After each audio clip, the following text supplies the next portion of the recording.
Don't talk. 2 words can save a life. 2 words can condemn a soul. In the brutal arithmetic of war, Sergeant Thomas Akiyama learned that silence and speech both carried the weight of death, and sometimes the cruelest mercy was knowing which one to choose. September 15, 1944. The morning sun beat down mercilessly on the U.S. Army POW compound in Tacloban, Leyte Island, Philippines. The makeshift facility consisted of damaged civilian buildings hastily converted with barbed wire fencing, and guard towers assembled from salvaged materials. Just 2 weeks had passed since American forces stormed the beaches, and the compound already housed over 200 Japanese prisoners, most of them wounded, all of them defeated. Sergeant Thomas Akiyama sat at a scarred wooden desk in what had once been a schoolhouse. At 24 years old, his face bore the angular features of his Japanese heritage, but his uniform was unmistakably American. The Army Intelligence Service patch on his shoulder marked him as Military Intelligence Service, one of approximately 6,000 Nisei, second-generation Japanese Americans, who served as interpreters and interrogators in the Pacific Theater, despite their families being imprisoned in internment camps back home. Tommy, as his unit called him, methodically arranged his interrogation materials: a notepad, 2 pencils sharpened to precise points, a canteen of water, a carton of American cigarettes. The tools of his trade were deliberately minimal, designed to avoid intimidation while maintaining professional distance. He had conducted 47 interrogations since arriving in the Philippines 3 months ago. Today would be his 48th. The door opened. 2 military policemen escorted a female prisoner into the room. Tommy stood, maintaining the formal protocol he applied to every interrogation regardless of the prisoner's rank or condition. The woman was slight, perhaps 5 feet 2 inches tall, wearing the tattered remains of a Japanese Imperial Army nurse's uniform. Her left shoulder bore crude bandaging, blood seeping through the cloth. Her face was gaunt from exhaustion, but her eyes remained alert, defiant. The MPs positioned her in the chair across from Tommy and stepped back to the corners of the room. Tommy remained standing, studying the intake documents. Lieutenant Keiko Matsuda, 28 years old, captured during the Battle of Leyte Gulf when American forces overran a field hospital near the coast. One of only 3 female prisoners in the compound. Female Japanese military prisoners were extraordinarily rare. Most chose death over capture. Tommy spoke in Japanese, his accent carrying the refined inflections of Tokyo dialect. Lieutenant Matsuda, I am Sergeant Akiyama. This interrogation is being conducted under the provisions of the Geneva Convention. You will receive medical treatment, food, and humane accommodation. I require your cooperation in answering questions about your unit and military operations. Keiko stared at him for a long moment, her expression unreadable. When she finally spoke, her voice was hoarse, but steady. Name, Matsuda Keiko. Rank, Lieutenant. Serial number, 473219. Tommy nodded, expecting this response. The Japanese military code demanded absolute resistance. Soldiers were indoctrinated from training that capture meant dishonor worse than death, and cooperation with interrogators constituted ultimate betrayal. He had interviewed dozens of prisoners who refused to provide anything beyond name, rank, and serial number. Some remained silent until they died from their wounds. You are injured, Tommy said, gesturing toward her shoulder. Our medical staff can treat that wound properly. You are also malnourished. When did you last eat? Keiko's jaw tightened. She repeated the same information. Name, Matsuda Keiko. Rank, Lieutenant. Serial number, 473219. Tommy sat down, maintaining eye contact. I understand your position, Lieutenant. You have been taught that I am your enemy, that cooperation is betrayal. But you are no longer on the battlefield. Your war is over. The question now is whether you survive it. Something flickered in Keiko's eyes. Pain, perhaps, or recognition of truth she had been avoiding. Tommy pressed forward carefully, modulating his tone to remain neutral, professional, but not cruel. The Japanese military told you that Americans torture and execute prisoners. You have been here for 3 days. Have you been tortured? Have you been executed? Keiko remained silent, but her gaze shifted slightly, acknowledging the inconsistency between propaganda and reality. Tommy continued, You are a nurse. You took an oath to preserve life. I'm offering you the chance to do that. Answer questions about non-combat medical information, locations of field hospitals, treatment protocols. This information helps us avoid unnecessary casualties on both sides.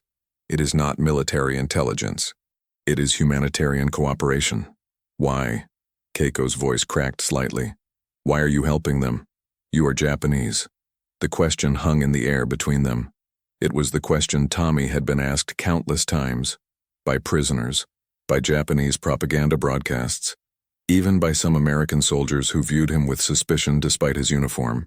It was the question that haunted him every night when he lay in his bunk, thinking about his parents and younger sister behind barbed wire in Manzanar, California.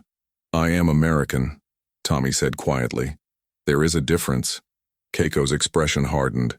You are a traitor to your blood. Perhaps, Tommy acknowledged. But I choose to believe that loyalty to principle matters more than loyalty to ancestry. My family is imprisoned in America because we share your face. I serve in this uniform to prove that faces do not determine loyalty. Actions do. The interrogation continued for another hour. Keiko provided nothing beyond the basics. Tommy did not press aggressively. Effective interrogation was not about force or intimidation. It was about patience, consistency, and finding the psychological lever that would shift a prisoner's resistance. He had learned this during 6 months of intensive training at Fort Snelling, Minnesota, where Nisei linguists were transformed into intelligence operatives. When the session ended, Tommy arranged for Keiko to receive medical treatment and an increased food ration.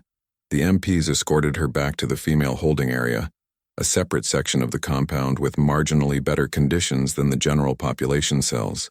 Captain Robert Hayes, the unit's intelligence officer, reviewed Tommy's report that evening. Hayes was a career Army officer, 38 years old, with the weathered appearance of someone who had seen combat in 2 theaters before arriving in the Pacific. Unlike some officers who harbored prejudice against Nisei soldiers, Hayes respected Tommy's capabilities and trusted his judgment. No cooperation? Hayes asked, scanning the sparse notes. Not yet, Tommy replied. She is intelligent, disciplined. It will take time.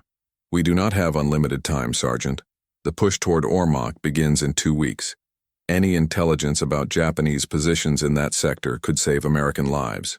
I understand, sir, but pushing too hard will only reinforce her resistance.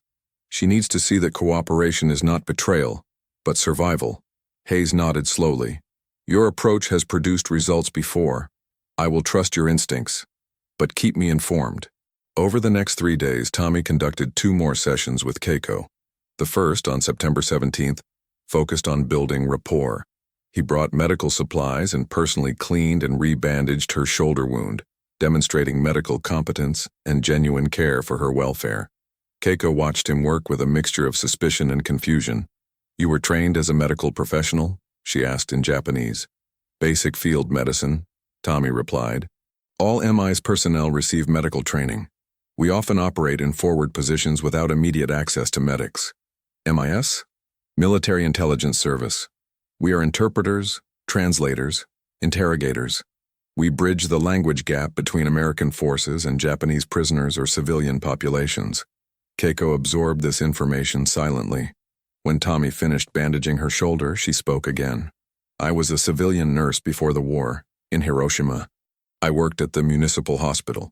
It was the first personal information she had volunteered. Tommy recognized it as a breakthrough, a crack in the psychological armor. He responded carefully, not pushing, simply acknowledging. Hiroshima is a beautiful city. I visited there once before the war when I was a child.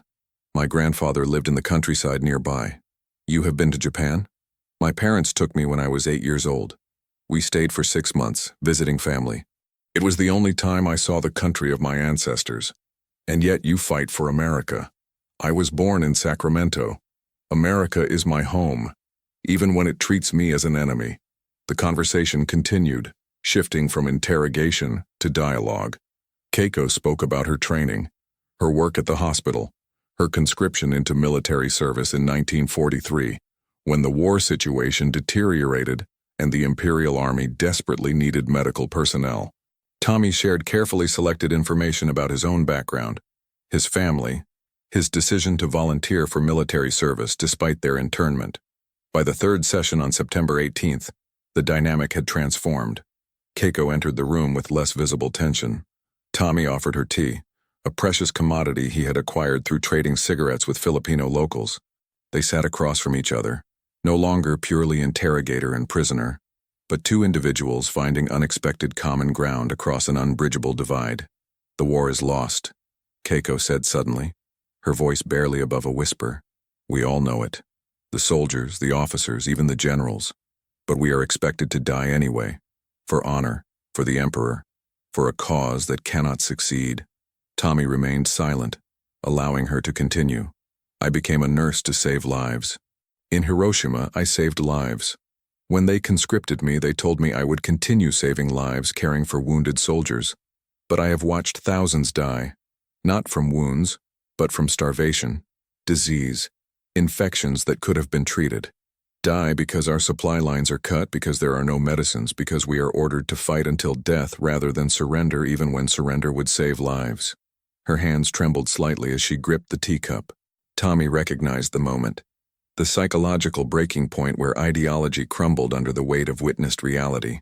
"There are 3 field hospitals in the Ormoc sector," Keiko said, her voice steadier now, resolute. "One is located 2 kilometers west of the town center, disguised as a civilian warehouse.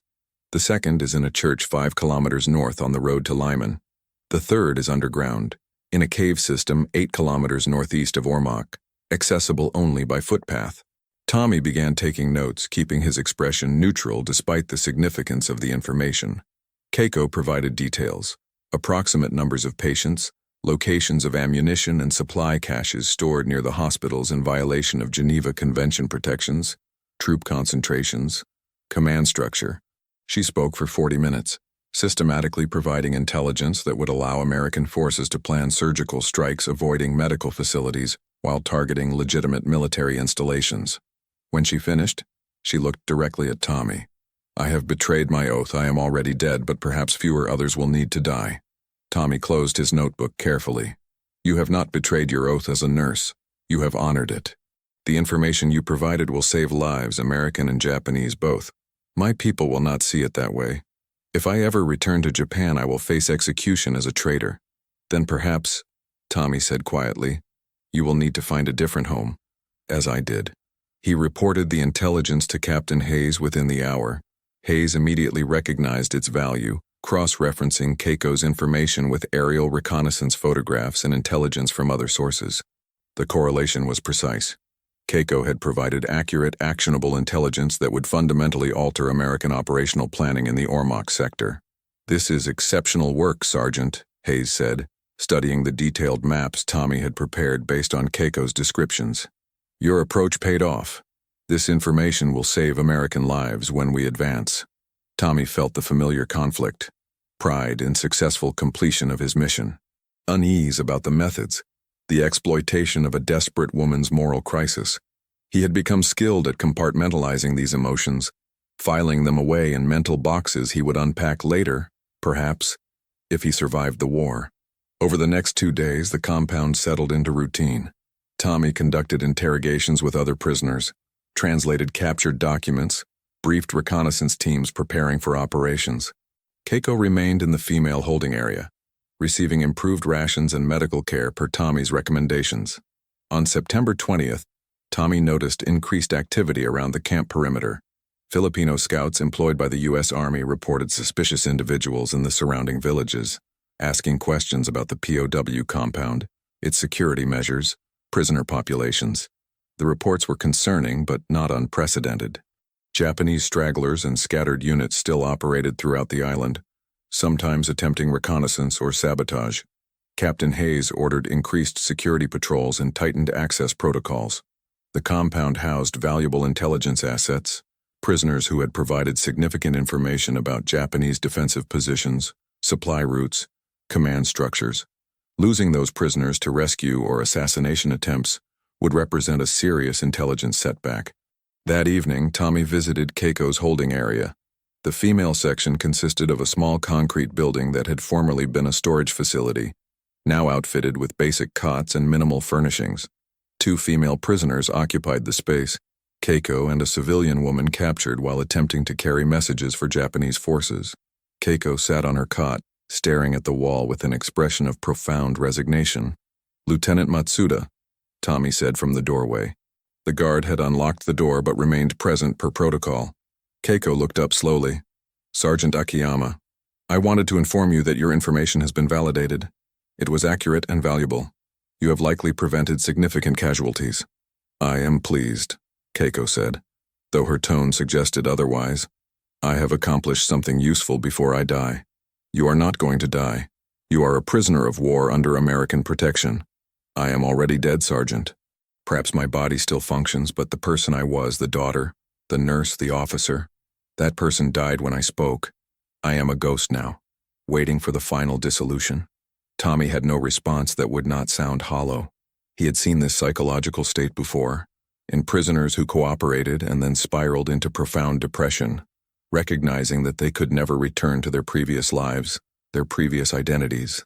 Some of these prisoners eventually recovered, found new purposes, new identities. Others simply faded, losing the will to continue. "For what it is worth," Tommy said quietly, "I believe you made the right choice." "You would," Keiko replied. "You are a traitor too." The next morning, September 21st, Tommy worked in the camp administrative office, translating a batch of captured documents. The work was tedious, but occasionally revealed valuable intelligence embedded in routine communications. Japanese military bureaucracy was extensive, and careless officers sometimes included sensitive information in supply requisitions or personnel reports. At approximately 14 to 20 hours, commotion outside disrupted his concentration. Through the window, Tommy observed a U.S. Army jeep arriving at the compound entrance carrying 4 men in Philippine Commonwealth Army uniforms. The Philippines were technically an American Commonwealth, scheduled for full independence after the war, and Filipino units served alongside American forces throughout the campaign. The presence of Filipino officers at the compound was not unusual. They sometimes coordinated civilian affairs or provided translation services for local dialect interactions. But something about the arrival felt wrong. Tommy moved to the window, watching as the 4 officers presented documents to the gate guards. Their uniforms appeared correct, bearing appropriate Philippine Commonwealth insignia and rank markers. They carried sidearms, standard issue for officers. Their military bearing was proper, disciplined. Yet Tommy's instincts, honed through months of interrogations and interaction with hundreds of Japanese prisoners, triggered an alarm. Something in their postures, the way they moved, the precise rigidity of their military bearing, seemed off. The gate guard checked their documents and waved them through. The jeep proceeded to the compound headquarters building. Captain Hayes emerged to greet them. Tommy could not hear the conversation from his position, but he observed body language, gestures, the formal exchange of paperwork.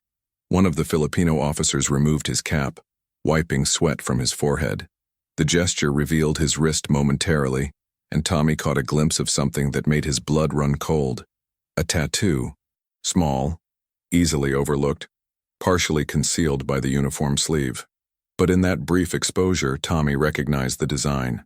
A stylized cherry blossom superimposed over a sword.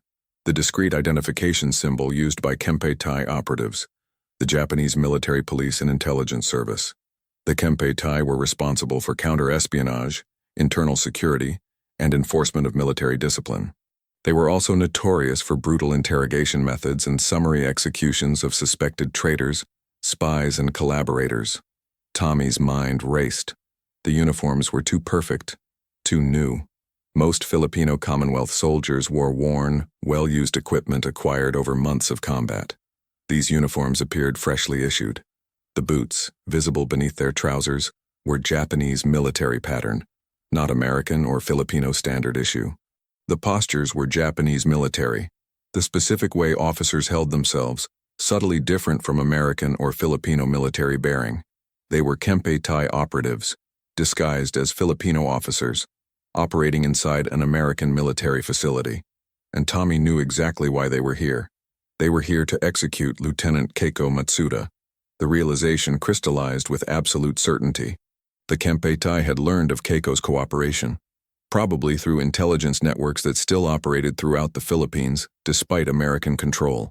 They had infiltrated the compound under false credentials to retrieve the traitor and execute her, either immediately or after transporting her to a secure location for interrogation and punishment. Tommy watched as Captain Hayes examined their transfer documents. The paperwork would appear legitimate, carefully forged to pass routine inspection. Hayes had no reason to suspect these were enemy operatives. He would approve the transfer, sign Keiko over to their custody, and she would disappear, executed as an example to other potential collaborators. Tommy had perhaps 10 minutes before Keiko was signed over to them. 10 minutes to decide what to do. The moral calculus was complex, brutal. Keiko had chosen to cooperate, had broken her military oath, had provided intelligence that would be used against her former comrades. She had made that choice understanding the consequences, accepting that she could never return to her previous life. In the harsh logic of war, she deserved whatever fate awaited traitors. But Tommy also remembered her words. I became a nurse to save lives. She had not cooperated out of cowardice or self-preservation. She had cooperated because she believed the war was lost, because she was exhausted by watching men die unnecessarily, because her professional oath to preserve life ultimately superseded her military oath to maintain silence. Tommy thought of his father, speaking to him through the barbed wire fence at Manzanar during Tommy's last visit before deployment. His father, a quiet man who had operated a grocery store in Sacramento for 20 years, who had been arrested and imprisoned simply for having Japanese ancestry, despite his 2 sons serving in the United States military. Do what is right, Thomas, his father had said. Even when it costs you. Especially when it costs you. That is what integrity means. Tommy made his decision. He left the administrative office and walked quickly across the compound toward the headquarters building. Staff Sergeant Mike Kowalski, the camp guard supervisor, stood near the entrance. Kowalski was 32 years old, a career soldier from Chicago who had befriended Tommy, despite the racial prejudice many American soldiers harbored against Japanese Americans. They had shared guard duty, meals, and the occasional philosophical conversation about the nature of war and loyalty. Mike, Tommy said quietly, approaching Kowalski. Those Philippine officers. Look at their boots. Kowalski frowned. What? Their boots. Japanese military issue. Look at them. Kowalski glanced toward the 4 officers standing near the headquarters entrance, waiting while Captain Hayes reviewed their documents. His expression shifted from confusion to concern as he observed what Tommy had indicated. Jesus, Kowalski muttered. Are you sure? Look at their postures. Japanese military bearing. One of them has a kempi-tai tattoo on his wrist. They are infiltrators, Mike. They are here to take the female prisoner, the nurse who cooperated. They are going to execute her. Kowalski processed this information rapidly. Unlike some soldiers who dismissed warnings from Nisei interpreters, Kowalski respected Tommy's expertise and judgment. He had seen Tommy identify enemy positions, detect concealed weapons, recognize subtle indicators of deception that most Americans would miss. What do you want to do? Kowalski asked. Delay the transfer. Verify their credentials through proper channels. Buy time for closer inspection. Kowalski nodded and moved toward the headquarters building, casually positioning guards in strategic locations without obvious alarm. Tommy approached the 4 Filipino officers, adopting a formal, bureaucratic demeanor. Excuse me, gentlemen, Tommy said in English, addressing the apparent senior officer. I am Sergeant Akiyama, Military Intelligence Service. I understand you are here to transfer a prisoner? The lead operative turned toward Tommy, his expression neutral but his eyes calculating. That is correct, Sergeant. We have proper authorization from the Provost Marshal. Of course, Tommy said smoothly. However, for prisoners who have provided intelligence cooperation, MIS protocol requires countersignature from an intelligence officer before transfer. Standard security procedure. It was not actually standard procedure, but Tommy delivered the statement with sufficient confidence and bureaucratic authority to sound legitimate. The operatives exchanged glances, subtle communication passing between them. That was not mentioned in our briefing, the lead operative said, his English fluent but carrying an accent Tommy recognized as Japanese, attempting to sound Filipino. Recent protocol update, Tommy improvised. Due to increased security concerns. I am sure Captain Hayes can confirm. Tommy switched to Japanese, speaking directly to the lead operative. Or perhaps you would prefer to discuss this in your native language. The operative's expression hardened. His hand moved slightly toward his sidearm, a micro-gesture that revealed training and intent. Tommy had confirmed their identity, and they knew he knew.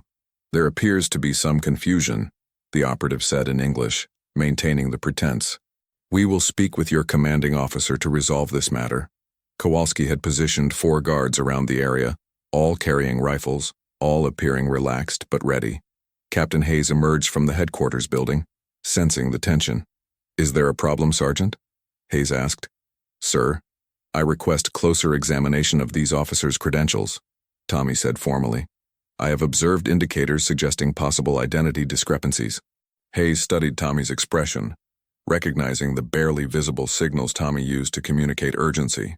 Hayes had worked with Tommy long enough to trust his instincts implicitly. "Very well," Hayes said.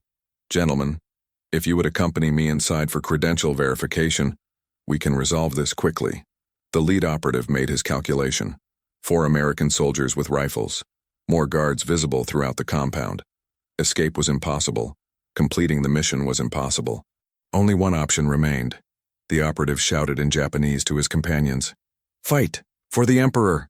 All 4 operatives drew their weapons simultaneously, but Kowalski and the guards were ready, rifles already partially raised. The engagement lasted less than 10 seconds. 2 operatives were shot immediately. The 3rd was wounded and collapsed. The lead operative managed to fire 1 shot, which struck the ground near Hayes's feet, before a guard's rifle bullet caught him in the chest. Within minutes, the compound was secured. 3 operatives were dead. The wounded one was subdued and taken into custody. Medical personnel examined the survivors, confirming their Japanese identity through tattoos, personal effects, and physical characteristics that close inspection revealed despite their disguises. Captain Hayes stood amid the aftermath, adrenaline slowly fading, examining the forged transfer documents the operatives had presented. The paperwork was exceptional, nearly perfect forgeries that would have passed routine inspection. "How did you know?" Hayes asked Tommy. "Small details, sir. Boots, postures, a tattoo. Things that someone less familiar with Japanese military culture might miss." Hayes looked toward the female holding building, where Keiko was being kept under increased security. "They came for the nurse." "Yes, sir. The Kempeitai executes collaborators. They infiltrated to retrieve her." "You saved her life, Sergeant." Tommy remained silent. He did not feel like a hero. He felt like someone who had complicated an already complex moral equation, someone who had interfered with the brutal logic of war for reasons he could not entirely articulate even to himself. That evening, Tommy received permission to speak with Keiko under guard supervision. She sat on her cot, informed of the day's events, her expression unreadable. "You saved me," Keiko said in Japanese. "Why? I am your enemy." Tommy sat on the floor near the doorway, maintaining respectful distance. "You tried to save lives. That is not my enemy. I betrayed my country. I deserve death. You tried to stop unnecessary death. You deserve life." Keiko shook her head slowly. "You do not understand. In Japan, honor is everything. I have no honor. I am worse than dead. I am contaminated, corrupted. If I survive this war, I can never return home. My family will disown me. My name will be erased. I will be a ghost, wandering without purpose or place. Then perhaps," Tommy said quietly, "you will need to find a new purpose, a new place, as I have done." "You believe you have found a place? You, a Japanese face in an American uniform, serving a country that imprisons your family? I believe I am trying to create a place, to prove that loyalty is about choice, not blood, to demonstrate that faces do not determine destiny. And you think I can do the same? I think you chose to save lives over ideology. That is the beginning of creating a new identity." They sat in silence for a long moment. 2 people caught between incompatible worlds, finding fragile common ground in the space between. The next morning, Tommy faced a military inquiry regarding his actions. The inquiry was procedural, necessary to document the compound breach and establish whether Tommy had violated any protocols by warning the prisoner before exposing the infiltrators. Captain Hayes testified on Tommy's behalf, emphasizing that Tommy's instincts had prevented a serious security breach and possibly saved American lives if the operatives had intended broader sabotage beyond prisoner retrieval. The inquiry concluded that Tommy had acted appropriately within his authority and discretion as an intelligence operative. He received an official commendation for identifying the infiltrators and a private verbal reprimand for deviating from strict protocol by warning the prisoner before confirming the threat. Lieutenant Keiko Matsuda was transferred to a secure prisoner of war facility in Australia, where she would remain under Allied custody for the duration of the war. Tommy never saw her again, though he learned through official channels that she survived the war and eventually immigrated to Brazil in 1952 under a new identity, joining one of the Japanese immigrant communities that had established themselves in South America before the war. The 4 Kempeitai operatives were formally identified through their personal effects and interrogation of the survivor. They had been part of a specialized unit conducting infiltration and assassination operations throughout American-controlled territories in the Philippines, targeting collaborators, informants, and high-value prisoners. The survivor provided limited information before his eventual execution under military tribunal for espionage. Tommy continued his service with the Military Intelligence Service through the end of the war. He participated in the interrogation of hundreds more prisoners, translated thousands of documents, and contributed to intelligence operations credited with shortening the Pacific War by an estimated 2 years and saving countless American lives. In 1945, he received the Bronze Star for exceptionally meritorious service, though the citation was classified and the details never made public. After the war, Tommy struggled with reintegration into American society. His family had been released from Manzanar, but their Sacramento home and business had been seized and sold. They resettled in Los Angeles, starting over with nothing. Tommy attended university on the GI Bill, became a translator for international business firms, married, had children who grew up as thoroughly American as any other children in their suburban California neighborhood. He rarely spoke about his war service, even to his family. The moral complexities, the impossible choices, the weight of knowing that his work had saved some lives while contributing to the destruction of others, these were burdens he carried silently. On the rare occasions when other veterans asked about his service, he would say simply that he had been an interpreter, nothing more. In 1988, the United States government formally apologized for the internment of Japanese Americans during World War II and provided compensation to surviving internees and their families. Tommy attended the ceremony in Washington, D.C., standing among other Nisei veterans, men who had served their country while their families were imprisoned, who had proven loyalty through sacrifice rather than ancestry. During the ceremony, a young reporter asked Tommy what he thought about his wartime service, whether he felt it had been worthwhile given the treatment his family had received. Tommy considered the question carefully before responding. "I did what I believed was right. Not always what was easy, not always what was clearly correct, but what I believed aligned with the person I wanted to become. That is all any of us can do." The reporter pressed further.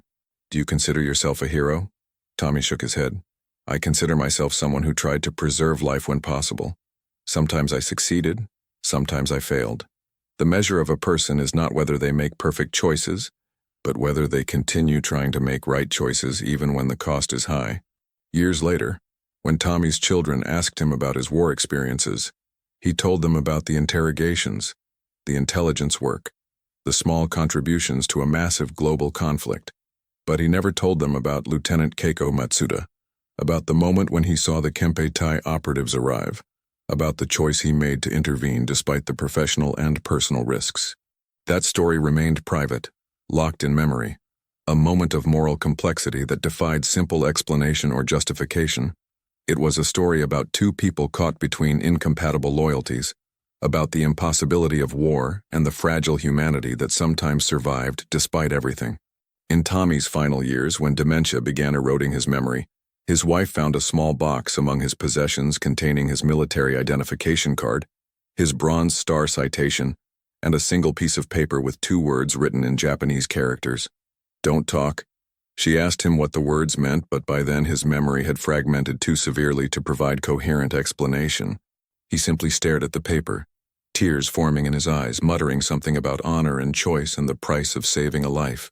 The paper remained among his effects after his death in 2003, a cryptic memorial to a moment of moral courage that history would never fully document or comprehend, a reminder that sometimes the most profound acts of heroism are not the dramatic sacrifices celebrated in public ceremonies, but the quiet choices made in impossible moments when silence or speech both carry the weight of life and death. 2 words, don't talk, a warning, a salvation, a condemnation, a mercy. All of these things simultaneously, forever ambiguous, forever weighted with the terrible complexity of being human in a world that demands binary choices from people who contain infinite gradations of loyalty, conscience, and compassion. The choices we make in impossible moments define who we become. Sergeant Tommy Akiyama chose courage over protocol, humanity over convenience, and in doing so, saved a life while risking everything he had worked to prove. If this story moved you, if it made you think about the complexity of loyalty, identity, and moral courage in the face of impossible choices, I invite you to be part of this community. Subscribe to the channel to discover more untold stories from history. The moments of quiet heroism that never made the headlines, the impossible choices ordinary people faced in extraordinary circumstances, and the human cost of conflicts that shaped our world. Hit that like button if you believe these stories deserve to be remembered and shared. Your engagement helps these forgotten voices reach more people who need to hear them. And here's my question for you. What would you have done in Tommy's position? Would you have intervened to save Keiko knowing it could compromise your mission and betray the trust placed in you? Or would you have let justice, however brutal, take its course? Leave your thoughts in the comments below. I read every single one, and your perspectives help us all understand the complexity of these historical moments more deeply. Remember, history isn't just about the famous battles and celebrated heroes. It's about the countless individuals who made difficult choices in the shadows, whose names we'll never know, but whose courage shaped the world we inherited. Subscribe, like, comment, and let's keep these stories alive together. Thank you for watching, and I'll see you in the next story.